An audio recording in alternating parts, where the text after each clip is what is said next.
Certamente você já ouviu falar sobre as dietas da moda.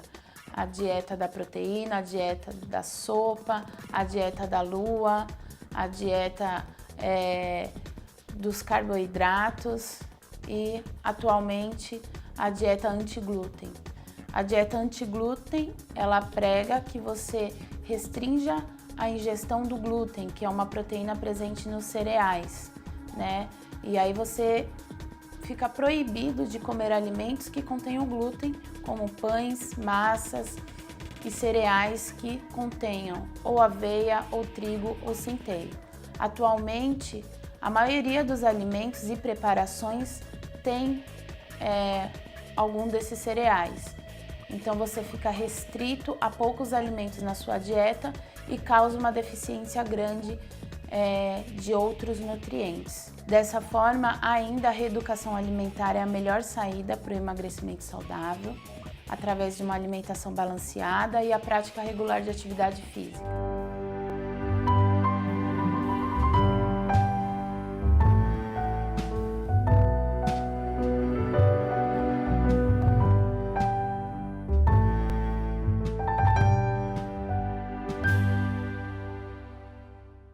O projeto Pensar e Fazer Arte do GEP, Grupo de Estudo e Pesquisa em Interdisciplinaridade, e FAFICLA, Faculdade de Filosofia, Comunicação, Letras e Artes, tem a grata satisfação de receber em nossos estúdios o jornalista e produtor executivo Eloy Leandro. Eloy, conte um pouquinho de você ao nosso telespectador. Bom, muito bem. Meu nome é Eloy Leandro, eu tenho 52 anos e formei-me em Comunicação Social em 1983 pelo, ainda na época, Instituto Metodista de Ensino Superior, em São Bernardo do Campo. E no início de carreira eu já era executivo de uma empresa nacional e optei em não trabalhar com comunicação. E segui minha carreira executiva por mais 10 anos. E chegou uma hora que, quase aos 30, ou melhor, depois dos 30 anos, aos 35 anos, que eu resolvi fazer o que eu gostava, que era comunicação, né? Trabalhar com comunicação. E tive logo de cara, uma experiência muito boa, que foi trabalhar, entrei como voluntário na Orquestra Sinfônica de Ribeirão Preto, quando até então era regida pelo maestro Roberto Minchuk. Sim. E eu tive a oportunidade isso já era 1999, conheci o Minchuk quando ele foi convidado a reger a Filarmônica de Nova York. Até então, só Villa-Lobos tinha conseguido. E aquele fato eu falei, poxa, Roberto, esse fato vai ser o maior furo da minha vida. E Roberto, sem dar muita importância para isso, ele viveu em Nova York, estudou na Juilliard School, para ele era só mais uma conquista. Sim. E aí o mundo todo soube reconhecer que aquele jovem brasileiro estava à frente à Filarmônica de Nova York. Então foi um dos fatos muito interessantes. E a partir daí, Roberto depois veio para a USESP, eu continuei em Ribeirão e, obviamente, quis voltar o meu trabalho, ou o meu dom da comunicação para a área da cultura. E trabalhei bastante com novos artistas, defendendo patrimônios culturais da cidade de Ribeirão Preto, e essa tem sido a minha trajetória. E também trabalhei no segmento de arquitetura e decoração por 15 anos. Então, sempre ligado à cultura, às artes, muito bom. Muito bom. E como o filme 7 Quilômetros de Jerusalém chegou ao Brasil, eu gostaria de mostrar ao telespectador o DVD dos 7 Quilômetros de Jerusalém. Como é que ele chegou ao Brasil? Bom, 7 quilômetros, eu fiz uma viagem à Itália. Eu tinha um programa, à época, um programa semanal na área de arquitetura e decoração, e fiz uma viagem à Itália que era o meu desejo, conhecer a Itália, principalmente o Salão de Milão, que é um salão anual de móvel que tem lá. E tive uma semana muito proveitosa nesse salão, me realizei, conheci vários empresários italianos e, coincidentemente, eu descobri uma descendente italiana que aos 50 anos eu desconhecia. E, então, me senti em casa na Itália. Foram dias assim muito excitantes, eu dormia 2 horas por noite. Até então que no meu último dia eu resolvi fazer um tour pela cidade e ao final desse dia eu precisei usar um táxi, que eu estava do outro lado de Milão e tinha um compromisso e não dava para usar as linhas normais de transporte. E estava eu e um cinegrafista e nós entramos num táxi e conversa vai, conversa vem. Eu descobri que o motorista do táxi ninguém mais era do que o Cláudio Malaponte, que é o diretor desse filme. E que tinha, e que obviamente ouvia falar do Brasil, por sermos 120 milhões de católicos, e ele gostaria que essa obra chegasse ao Brasil. E você E eu fui o portador. Que maravilha, que maravilha. E qual a relação entre um mistério, uma viagem, um encontro com sua vida privada e profissional? Cláudio, o mistério, primeiro, eu desconhecia a minha identidade italiana, né? Uma viagem que começou assim, parecendo impossível. Sim. Eu ir à Itália, principalmente com uma produção de televisão. Isso requer um investimento, requer dinheiro, enfim, né, para fazer tudo isso, e a minha produção não tinha. E eu comecei a buscar recursos para isso. Até que em contato com um arquiteto chamado Francisco Calho, aqui de São Paulo, que tem um trabalho exemplar no segmento de arquitetura, ele falou, poxa, você tem que ir em Milão, você trabalha com isso há tanto tempo, vamos conversar com alguns fornecedores e bate para um, bate para outro, como sempre, né? Patrocínio ficou complicado. Até que ele me indicou uma senhora que estaria fazendo um evento em Milão e que, de alguma maneira, ela poderia registrar a oportunidade.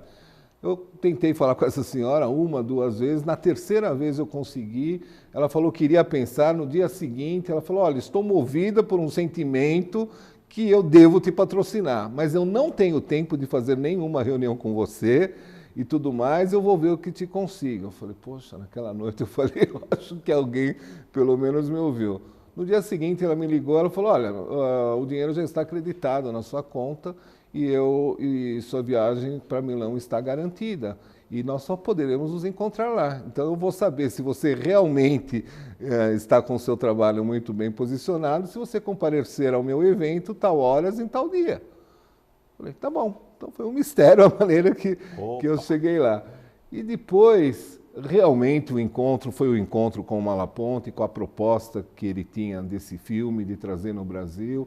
E um encontro, Cláudio, que eu diria que é muito mais profundo do que eu encontrar um diretor de cinema, né? Isso na Europa pode parecer comum.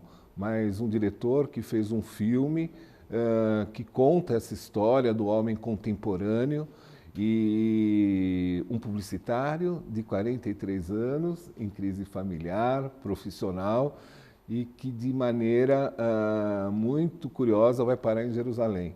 Então, por aí que começam os paradoxos com a minha vida, né? Eu só não fui em Jerusalém ainda. Ainda, mas irá, se Deus quiser. Boa, se Deus quiser. Como se deu o encontro entre você e Malaponte, o diretor do filme? Foi um mistério, como você falou, não é? Foi uma surpresa, né? Porque isso aconteceu casualmente, né? Como podem me perguntar, poxa, mas era um motorista de táxi? Sim, todo artista. Quando eu perguntei isso para o Malaponte, ele me respondeu instantaneamente. Ele falou, entre uma ou outra produção, eu busco os personagens dos meus filmes, claro, através dos meus... É uma espécie de laboratório. Dos meus laboratórios. Tem um amigo meu que recentemente falou, que é o padre Juarez de Castro, que falou que uma vez ele pegou, que dentro de táxi acontecem muitas histórias, né? E uma delas, o cara falou, olha, padre, fui eu, um taxista paulistano, fui eu quem descobriu a mala com rodinha. Tá bom, o padre acreditou, porque né, é uma coisa de tão grande utilidade hoje, né? Então aconteceu dentro de um táxi. Então, essa história ela pode ser surpreendente, talvez, pelo nosso preconceito. Mas por que não um motorista de táxi não pode dirigir um filme, né? Claro que sim. E ele tinha uma outra finalidade de estar lá dirigindo. O táxi, na verdade, era do pai, que não podia mais dirigir, e nas horas vagas ele curtia dirigir o táxi. E faz isso até hoje. E faz isso até hoje, muito bem. E quais são as palavras do Papa Bento XVI e do Padre Juarez Soares, Juarez de Castro, que você acabou de citar, para a realização do sonho? Como é que foi trazer esse filme para o Brasil e divulgá-lo? Sim, bom, esse filme quando foi feito na Itália, uma produção de 2006, estreada em 2007. Esse filme, como a figura de Jesus aparece de uma maneira central, ele foi levado ao Vaticano para assistir. E o Papa, hoje benemérito Bento XVI, ele reconheceu a grande mensagem que aquele filme poderia ser transmitido a todos os povos. E o filme não é um filme católico. Não. Ele é um filme cristão. Um filme cristão que teve cenas rodadas, inclusive, na Síria. E até com financiamento, aquela cena do deserto, impossível filmar em Jerusalém. Mas na Síria foi possível e também com problemas, porque durante a filmagem tem um combate e acharam que estava começando mais uma guerra. Né? Então foi aquilo. E quando, depois de conversar com vários sacerdotes e tudo mais, eu busquei uma orientação do padre Juarez de Castro, que ele está muito ligado à comunicação, e ele tinha acabado de ser o diretor espiritual de um espetáculo que passou aqui na casa, no Tuca, que era a Loja do Ourives, que era obra de um outro Papa, hoje quase santo, o Papa João Paulo II. E aí eu procurei essa produtora desse filme e falei dessa peça, eu falei para ela que estava com o filme há 40 dias, eu não sabia por onde ir. Ela falou assim, poxa, 40 dias você está adiantado, porque eu demorei 27 anos para conseguir produzir esse espetáculo aqui na PUC. E aí o padre Juarez logo reconheceu que se tratava também da mesma interpretação do Papa Bento XVI, que esse filme é baseado no Evangelho de Lucas, Lucas 24, parábola de 18 a 33, onde fala aquela passagem que depois da crucificação e morte de Jesus, eles ficaram inconformados, porque eles tinham perdido o mestre, né? Sim. E saíram caminhar. Então, os 7 quilômetros representados no filme é o caminho de Emaús a Jerusalém. Então, e Padre Juarez tinha estado em Emaús alguns meses antes e reconheceu as cenas do filme num lugar que ele teve uma experiência muito pessoal e que eu não me sinto à vontade, como foi uma experiência pessoal, de eu contar por ele, não, né? Ele mesmo eu poderia já está convidado pelo já virá, então tá bom, tá bom. E ele virá assim que ele puder. Sim. Hoje ele está de viagem e não pode confirmar a presença. Muito bem. Então, a partir daí, o filme foi inscrito, batemos em várias portas, né? Então, claro, eu com o meu lado empresarial também, com toda essa espiritualidade que envolveu essa história, pensei, poxa, todos os meus problemas eu penso que estão resolvidos, porque eu estou com uma distribuição de um filme italiano no Brasil, com uma recomendação do Papa Bento XVI, pronto, qualquer paróquia eu vou começar a procurar. E não foi assim, Cláudio, foi um aprendizado muito grande, porque em se tratando de você estar com uma responsabilidade toda dessa, eu acho que a primeira coisa que eu tinha que ter me despido era desse valor material que essa obra poderia estar me trazendo. É claro. Então, houveram várias dificuldades e nesse período houve uma introspecção minha com relação ao que esse projeto estava significando na minha vida naquele momento. E os grandes sinais, essa história é muito focada em sinais. Foi o filme ter sido inscrito na Jornada Mundial da Juventude e ter sido aceito. Então, até então era o Papa Bento XVI que vinha ao Brasil. Sim. E era dele que nós temos a carta. E de repente, um mês depois do filme estar escrito e aprovado, muda-se o Papa. Esse Papa, espera um pouco, né? Desiste depois de vir ao Brasil. Sim. E aí foi aclamado esse argentino, que logo foi mostrando a que veio e trazendo mensagens relevantes, confirmando o que o Papa Bento XVI já tinha aclamado em relação ao Ano da Fé, onde se recomendava às paróquias que a evangelização ela pode ser feita assim através das artes, né? Claro. E o cinema, principalmente, Jesus utilizou vários recursos de arte, inclusive pode-se dizer o cinema, né? São passagens que são descritas Sim. no pôr do sol, ao raiar do sol. Então, a dança, a música, sempre presentes no Evangelho. Então, eu penso que foi aí que começou a minha conscientização. Falei, poxa, vamos ver esse filme várias vezes e veio cada vez me surpreendendo, cada vez mais. Enquanto o filme não foi exibido lá atrás, durante a jornada, nada aconteceu. Uma semana depois, tudo começou a acontecer. Que bom, que bom. É um trajeto abençoado. O filme foi assistido por várias pessoas e líderes religiosos de diferentes crenças. Quais foram as opiniões que mais impressionaram você? Olha, sem dúvida nenhuma eu posso falar que foram dos judeus, né? Então, e principalmente, imagina você, Cláudio, que esse filme está chegando no Brasil quando a Igreja proclama os 50 anos do Concílio II do Vaticano, foi o que originou a essa carta de Bento XVI. E, curiosamente, eu tinha receio de estar mostrando. Eu sabia que judeus na Europa já tinham assistido o filme e reconhecido, mas me faltava o conhecimento dessa proximidade, né? Porque aqui em São Paulo a cultura judaica me parecia muito distante, né? Muito embora de você ver os costumes, a cultura deles pelas ruas da cidade, mas e eles também com relação a se aproximar da gente, esse documento muito claro. Então, num encontro, num diálogo que teve na Livraria Cultura, aqui em São Paulo, Dom Odilo e o Rabino Michel, junto com a comunidade, deixaram muito claro o que é essa, né? Então, e só lembrando, né, que Jesus era judeu, né? Então, antes dele ser o nosso Jesus Cristo, ele era um judeu. Então, essa irmandade, essas coisas, então, dos judeus me impressionaram bastante. De outras religiões, eu já ouvi também relatos muito claros, né? Mas sempre focado na figura de Jesus Cristo. Agora, eu ainda não falei com os muçulmanos, né? Que tenho muita vontade de mostrar o filme para essa comunidade, porque é a terra deles que está sendo retratada lá, né? Sim. Então, o governo sírio, inclusive, esse filme ainda, o ano já está acabando, mas representantes da Síria querem acompanhar a carreira do filme por onde for. Muito bom, muito bom. E quem traduziu o filme? Puxa vida, aí que foram dos embates, né?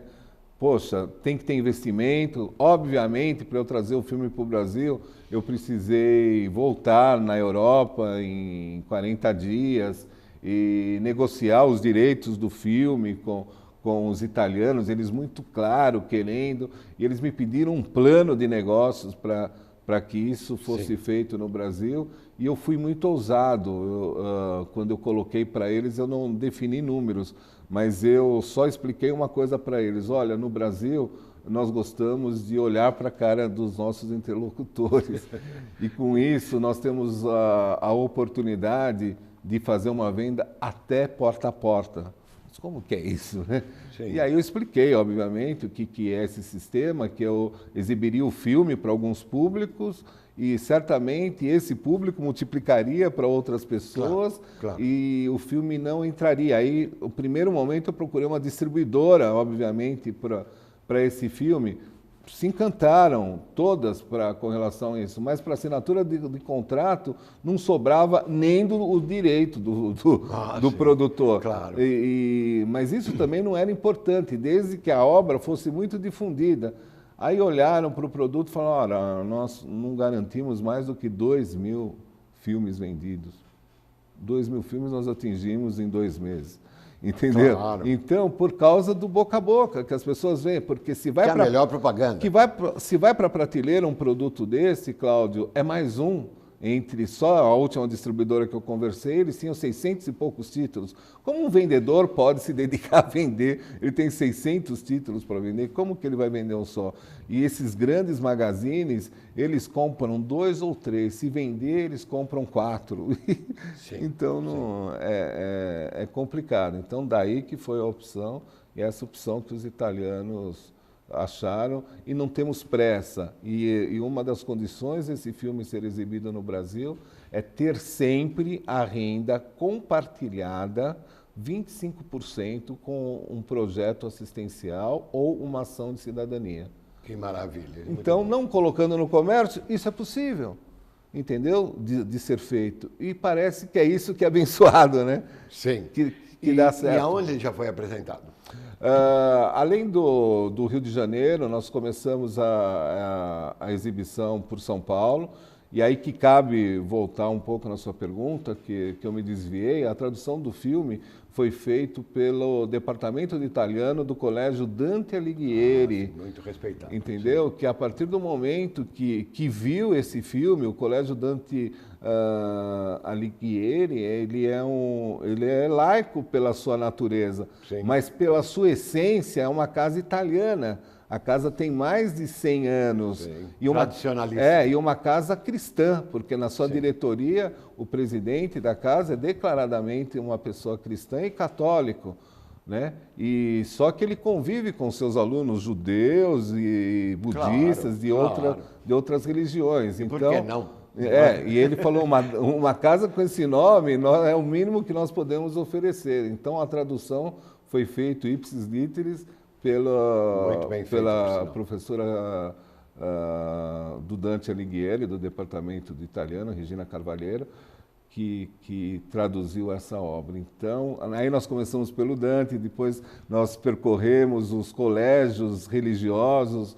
Uma outra casa que nos abrigou muito bem foram as Irmãs Apóstolas do Colégio Sagrado Coração de Jesus. Sim. Exibimos em Ribeirão Preto, num circuito alternativo de cinema.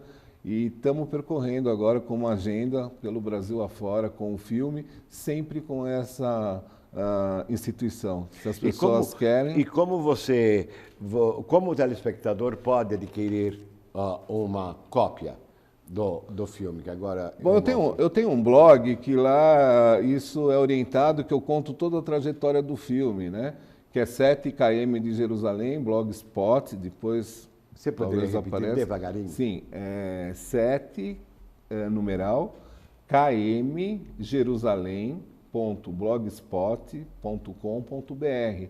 E a maneira mais fácil é pelo e-mail, solicitar o e-mail para uma apresentação para a compra do DVD. O seu e-mail? O e-mail é 7, novamente, 7 numeral, km de Jerusalém, ou seja, o título do filme... 7km de Jerusalém. @gmail.com. @gmail.com. Quem estiver interessado pode mandar um e-mail para o Leandro, que ele providenciará uma cópia. E eu gostaria de saber se você já arranjou aqui dentro da Universidade Católica uma maneira de divulgar esse filme, uma apresentação em teatro ou uma apresentação para um grupo seleto, para os próprios alunos também seria um grande benefício, entende? A fim de recuperar um pouco o que está partido em termos de sentimentos, né? Muito bem. Obviamente, o diretor Cláudio Malaponte esteve em São Paulo. Eu trouxe ele para conhecer a PUC, né? O que seria a nossa Universidade Católica e um pedaço do Vaticano aqui em Sim. São Paulo. Expliquei para ele essa história e apresentamos o filme ao Padre Vando há um ano. E nesse ano, particularmente, numa das nossas palestras, eu conheci o professor Arnoldo Arroio, que tem uma experiência muito forte de espiritualidade e que transmite isso aos seus alunos ou aos seus interlocutores. E, surpreendentemente, ele comprou vários DVDs e passou a presentear seus colegas da PUC. E isso chegou... Inclusive, eu fui presenteado pelo professor Arnoldo. Foi assim que chegou. E tive a oportunidade de encontrá-lo por intermédio do professor Arnoldo, que é pesquisador da universidade e coordena o curso UNEF, curso de Estudos para o Futuro. E foi assim que eu entrei em contato e também já vi o filme, gostei muito e gostaria de saber a respeito dessa apresentação que você fez com a PUC, não é? E talvez fará para um número maior de pessoas interessadas. Sim, desse contato surgiu a oportunidade de se promover um circuito pelas PUCs do Brasil inteiro, né? E tem chamado muita atenção também dos alunos, porque, embora hoje eles tenham um pensamento filosófico ou ideológico, mas eles se reconhecem no personagem de Alessandro Forte, que é um agnóstico. Que é um Né? agnóstico, Então é o sim. que chama a atenção deles para o filme. Sim. E depois eles saem pensando, de alguma forma os fazem pensar, porque o filme ele dá essa explicação e esse mesmo personagem, poxa, se Jesus existe, está entre nós, por que ele não utiliza esses meios de comunicação todo de hoje em dia para transmitir a sua mensagem? Então, Cláudio, o filme, como você declarou, eu obviamente me impressionei com esse filme desde o começo. É um filme que você não assiste uma vez só. Não. Você vai precisar voltar porque ele requer uma reflexão muito grande da sua vida própria, Claro, né? Por que não? claro. Porque os problemas do personagem são problemas que nós já enfrentamos. Então, vida longa e como você soube, em breve nós estaremos aqui com Cláudio Malaponte, já falando da sequência do filme. Já falando da sequência do filme, porque diz que há uma sequência esse filme. Então que vamos estava esperar adormecida há 7 anos. há 7 anos. Agora vamos esperá-lo e vamos ver se nós conseguimos entrevistá-lo. Eu gostaria de agradecer muito a sua presença em nossos estúdios e gostaria de agradecer muitíssimo o telespectador pela audiência. Muito obrigado.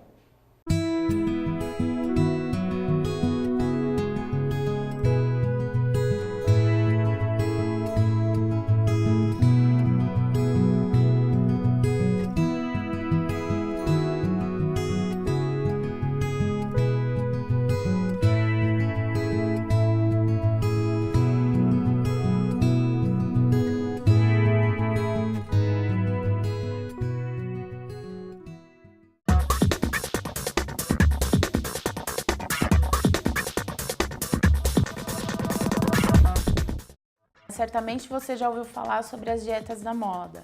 A dieta da proteína, a dieta da sopa, a dieta da lua, a dieta dos carboidratos e, atualmente, a dieta anti-glúten. A dieta anti-glúten, ela prega que você restrinja a ingestão do glúten, que é uma proteína presente nos cereais, né? E aí você fica proibido de comer alimentos que contenham glúten, como pães, massas e cereais que contenham ou aveia, ou trigo, ou centeio. Atualmente, a maioria dos alimentos e preparações tem algum desses cereais. Então você fica restrito a poucos alimentos na sua dieta e causa uma deficiência grande de outros nutrientes. Dessa forma, ainda a reeducação alimentar é a melhor saída para o emagrecimento saudável, através de uma alimentação balanceada e a prática regular de atividade física.